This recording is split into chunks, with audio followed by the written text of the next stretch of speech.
You didn't do anything today. No hard work, no intense thinking, no physical effort. You just scrolled. And somehow, at the end of it, your brain feels completely exhausted, heavy, foggy, like you ran a mental marathon without moving an inch.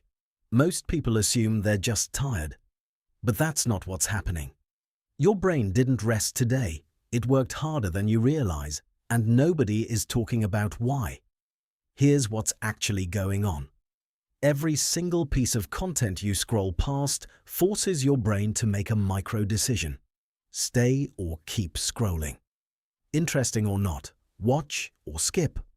These decisions feel effortless, but neurologically they are not.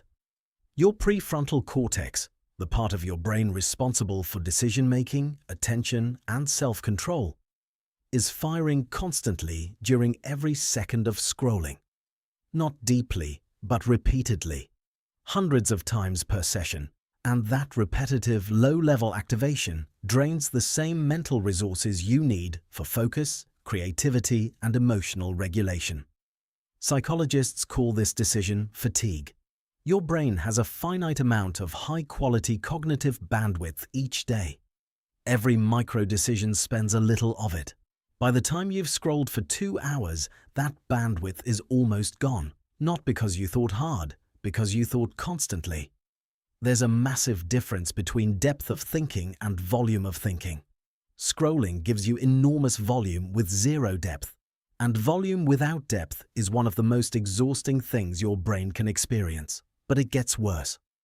While your prefrontal cortex is burning through energy processing content, your brain is simultaneously suppressing your default mode network. Your default mode network is the system that activates during rest, reflection, and mind wandering. It's responsible for processing emotions, consolidating memories, generating creative ideas, and making sense of your experiences. In a healthy brain, this system switches on during downtime.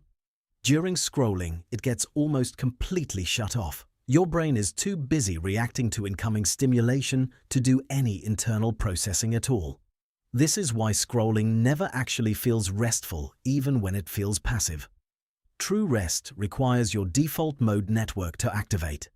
Scrolling prevents that from happening, so you get stimulation without restoration, input without processing. Your brain fills up with unprocessed information and unresolved mental noise, and that accumulation is what creates the fog. There's one more layer.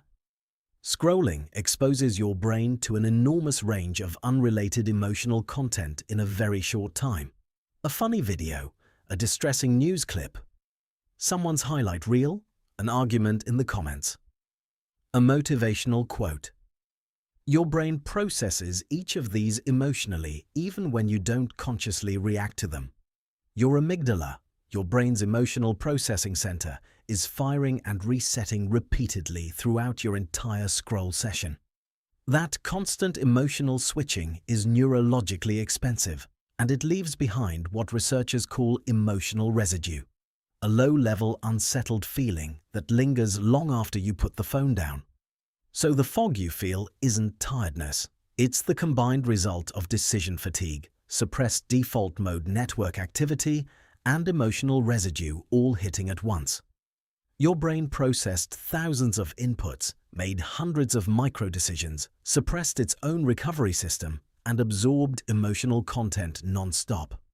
All while you were lying on your couch doing nothing. What actually helps? The single most effective thing you can do after a long scroll session is give your brain genuine input-free time. Not a different screen, not a podcast, not background TV. Actual silence. Even 10 minutes of doing nothing, sitting, walking without headphones, staring out a window, allows your default mode network to finally switch on. Processing begins, emotional residue clears, decision fatigue starts recovering. The fog lifts faster than you expect. The second thing is protecting the first hour of your morning from scrolling entirely. Your prefrontal cortex is at full capacity when you wake up. Scrolling immediately burns through that peak window before you've used it for anything meaningful. saving your sharpest mental hours for your most important tasks and keeping the phone away until after is one of the highest leverage habits you can build. Your brain is not designed for the volume of information modern scrolling delivers. It was built for depth, not speed. For processing, not just receiving. Every time you give it space to recover, it performs better. Every time you protect it from unnecessary input, it gets clearer. The fog is not permanent. It's just your brain telling you it needs room to breathe. One step simpler. Protect your brain like it's the most valuable thing you own, because it is. And if this helped you understand what's actually happening in your head, subscribe to One Step Simpler. One idea, one step. Every video.